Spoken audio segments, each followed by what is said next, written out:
Hey guys, this is Anna Shadowick, and this is day 20 for Witchtober. Today's inspiration word is spell. So what I did was I crafted a candle for a specific spell, which is shut your mouth. One thing that I don't know that everyone knows about my sigils are when I create a sigil, it is to hold a certain amount of energy and release it when it is needed. Sigils are spells in symbol form or non-word form, if that makes sense. So here, instead of writing, originally I was going to write on the back like this long spell to go along with it, and some of the candles I make do have a sigil spell of sorts, and then it also has something written on the back. But for this one, I thought that the sigil was really all that was needed. And not to say if there's a spell written on the back of one of the candles that, the sigil is weak, because I don't think it works that way. I just think sometimes when I'm working on a candle, I'll get the sigil done and it'll be like, you know what? That's good. That's all it's supposed to have. And other times, especially if it's a candle honoring a deity or energies of some sort. Like I just crafted a candle the other day for the Norns, and on the back of that in the runic alphabet, I have an honoring for them.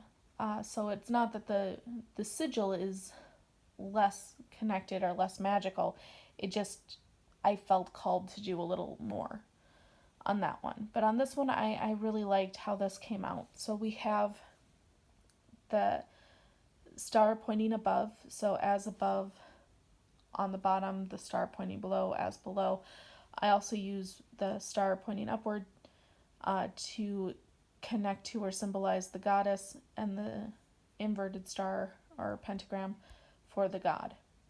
So you kind of have that balance, as above, so below, goddess and god, or lord or lady, however you connect. And then with the two X's, this is for protection.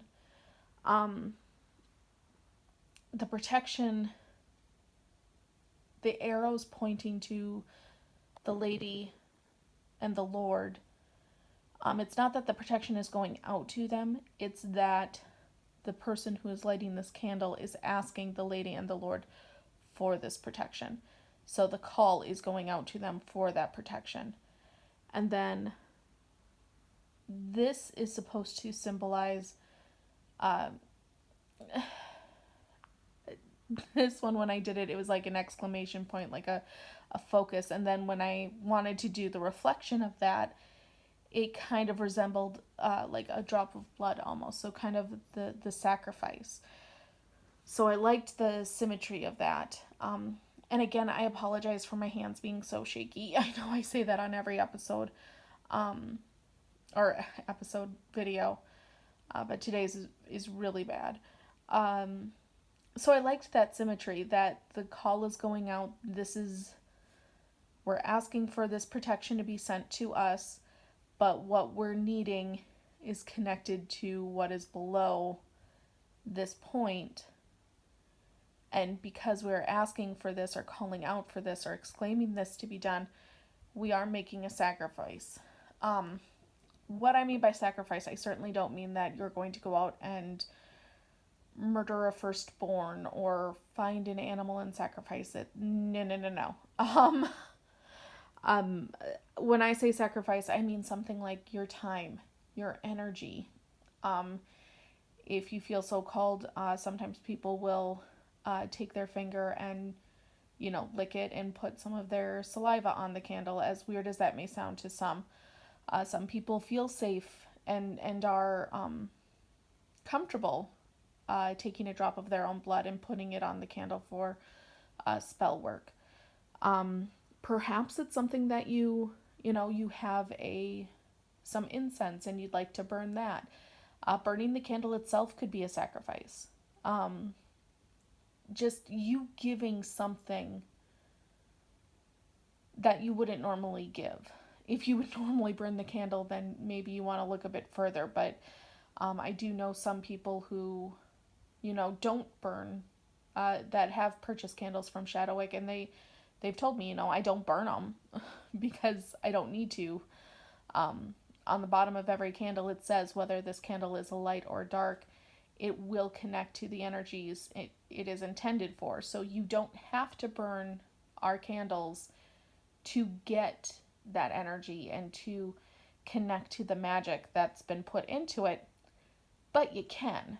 But for those who wouldn't normally do it, maybe you burn it a little, and that's a bit of the sacrifice. Whatever you feel called. I think when I think for magic, there's always some amount of sacrifice that's given, whether it's our time, the time we put into the working, whether it's the energy we've put into the working, because no matter what you do, even just breathing takes a certain amount of energy. That's another thing you could sacrifice. When I craft a candle, I breathe into the candle at the end of it. I give 3 breaths, by the maiden, by the mother, by the crone, to connect to the candle and to let the candle have a little bit of a life force, so to speak. That can be a sacrifice. You're sacrificing your breath. You're giving your breath. So you can really do a lot of different things for the so-called sacrifice. But I think for spell work, if you want something to happen, you have to give something of yourself. And it certainly doesn't need to be some dark, demented thing that Hollywood would have you believe. But but that's kind of, I liked the symmetry of that. And then we're back to the protection. Now in the middle here, we have a pair of lips, and we have them sewn on the out, in the middle, and then in the very middle, or the out, the inner, and then in the middle, we have an X sewn across. I think that's pretty pointed. Shut your mouth is someone is saying something about you, or spreading or slanderous, or spreading rumors, and you want them to stop. This is a candle that will take a lot of intent reinforcing. You need to be very clear about what you're putting out there. When I thought of crafting this candle, it was actually a friend of mine was dealing with some stuff that really was fairly unfair. The person who was talking endlessly about them kind of created this drama, and then was upset with how this other individual was reacting to the drama that the person complaining had set up, if that makes sense. And so I really struggle when people claim to be victims when they're perpetuating their own issues. And a major reason why I struggle with that is because I used to be that. So I can identify that really quickly. And so when I was really upset, I kind of drew up this blueprint thinking about that. Like, if you just shut your mouth, and it's not meant to be ill intent or malicious. It's just, sometimes if you just shut your mouth for 2 minutes and think about the words that you are saying and what is coming out of your mouth, you might gain a little bit of insight and wisdom and see you're perpetuating your own issues here. And now it's going a step further because you're actually spreading rumors and gossip and slandering someone's good name instead of just falling silent and thinking about things. So this candle isn't so much about binding out of maliciousness. It's binding out of just take a breath to think before you speak. Shut your mouth and think. So that's what this middle picture is. Just mouth, shut it. not to actually sew needles or feel pain like that, but simply just shut it. And that's why I added the protection X's on either side of the lips.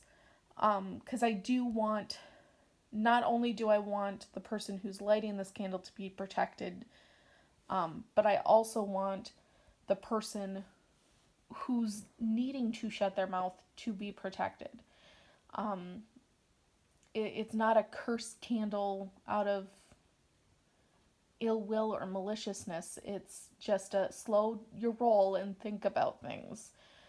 And so I don't, when this was created, it wasn't created to hurt anyone or to bring about any ill will, simply calm it down. So I did want there to be an element of protection even for the person who is needing to shut up. And then we have the balance sphere and the maiden, and the balance sphere and the crone. Again, just kind of that balance, and then this could be seen as the mother. So you have all of those. And then where I would normally put the 4 elements,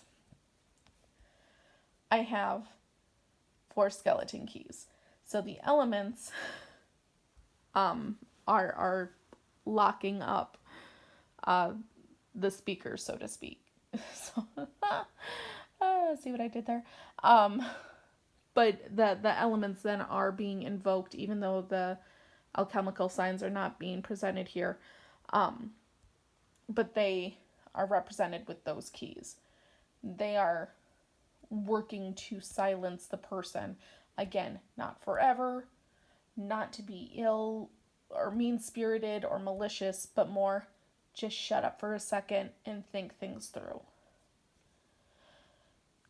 So, and that's what the arrows are indicating, is that the locking and unlocking, I think it would go either way. I made sure all of the teeth were facing inward so that it was again focused on this.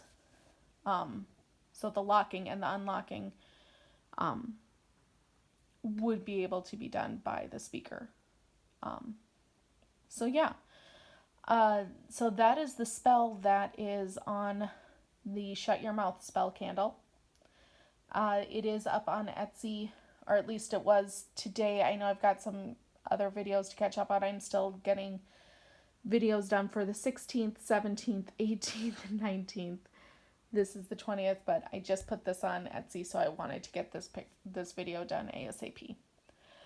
So if it is still there, you can purchase it there. Otherwise, yeah, this is what I created. Thanks, guys. Bye.